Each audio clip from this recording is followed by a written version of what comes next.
తులారాశి వారికి ఈ వారం చాలా అనుకూలంగా ఉంది. వృత్తివృత్యాల రీత్యా, వ్యాపార రీత్యా మంచి కలుసుబోధనంగా ఉంటుంది.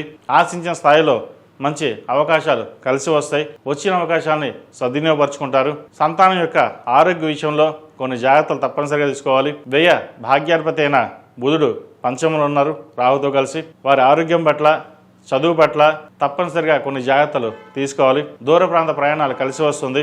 బంగారు ఆభరణాలు కానీ, భూమి కానీ కొనుగోలు చేస్తారు. కొన్ని స్థిరాస్తుల విలువ చక్కగా పెరుగుతుంది. వాటిని అమ్మేసి కొన్ని స్థిరాస్తులు కొన్ని అప్పులు తీర్చాలనే ఆలోచనతోటి ముందుకుంటారు. సొంతంగా వ్యాపారం చేసుకున్న వారికి కాలం అనుకూలంగా ఉంటుంది. అయితే ఎంత వ్యాపారం చేస్తున్నప్పటికీ ఏదో రూపాయిన ఖర్చు ఉంటుంది. ఒక రూపాయి ఖర్చు తగ్గిద్దాం అనుకుంటే ఇంకో రూపాయి పెరుగుతుంది. ఒకసారి అప్పు చేయవలసి కూడా వస్తుంది.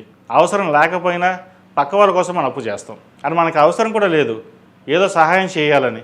కానీ మీకు అవసరానికి వాళ్ళు ఎవరు సహాయం చేయరు. మన 10 మంది బాగుండాలని మీరు కోరుకుంటారు, కానీ వారు కోరుకోరు. మిమ్మల్ని వాడుకోవాలి, మీ దగ్గర డబ్బులు ఉంటే తీసుకోవాలి, తర్వాత చూద్దాం, మీరు అడగరు, ఇవ్వాల్సిన అవసరం లేదు అనే భావంతో ఉంటారు. అది చుట్టాలు కావచ్చు, బయట వాళ్ళు కావచ్చు. అయితే ఫైనాన్షియల్ స్టెబిలిటీ అనేది ఖచ్చితంగా నిర్ణయాలు తీసుకోవాలి.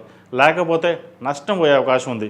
మీ వరకు మీకు డబ్బులు బాగానే వస్తాయి, కానీ ఆ స్టెబిలిటీ అనేది తక్కువగా ఉంటుంది, ఖర్చు ఎక్కువగా ఉంటుంది. రాశ్యాధిపతి అష్టమాధిపతి అయిన శుక్రుడు సప్తమంలో ఉన్నారు. లాభాలు బాగుంటాయి, కానీ ఖర్చులు అదే విధంగా ఉంటాయి. ఆ లేనిపోని మనం తెచ్చుకున్నట్టు అవుతుంది. గొప్పలకి, ఆడంబరాలకి దూరంగా ఉండడం చెప్పదగినది.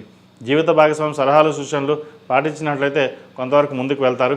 ఏది ఏమైనా సరే జీవిత భాగస్వామి యొక్క ఆరోగ్య విషయాలు కూడా కొన్ని జాగ్రత్తలు తీసుకోవాలి. అష్టమాధిపతి అయిన కుజుడు పంచమంలో ఉన్నారు. చతుర్థ పంచమాధిపతి అయిన శని 6 ఉన్నారు. ప్రయాణాలు, లాభాలు ఇవన్నీ బాగుంటాయి. తృతీయ షష్టమాధిపతి అయిన గురువు భాగ్యంలో ఉన్నారు. భాగ్యంలో వీరికి కొంతవరకు అనుకూలంగా ఉందని చెప్పచ్చు. లాభస్థానంలో కేతువు ఉన్నారు. వీరికి అంత అనుకూలంగా లేదు కేతువు. వైద్య రంగంలో ఉన్నవారికి, విదేశాల్లో ఉన్నవారికి, సాఫ్ట్వేర్ రంగంలో ఉన్నవారికి, సినీ పరిశ్రమలో ఉన్నవారికి కాస్త ఇబ్బందికరమైన వాతావరణం చెప్పచ్చు. అదేవిధంగా సహోదరి మధ్య మంచి అవగాహన ఉంటుంది.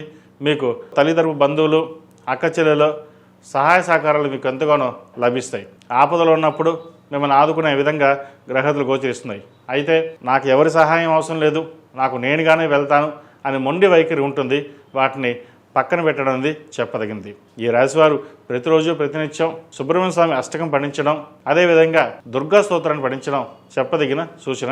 ప్రతిరోజు ప్రతినిత్యం ఆరవల కుంకుమతోటి అమ్మవారికి పూజించండి, మంచి ఫలితాలు సంప్రాప్తిస్తాయి. ఈ రాశిలో జన్మించిన వారికి కలిసి వచ్చే సంఖ్య 8, కలిసి వచ్చే రంగు బ్లూ.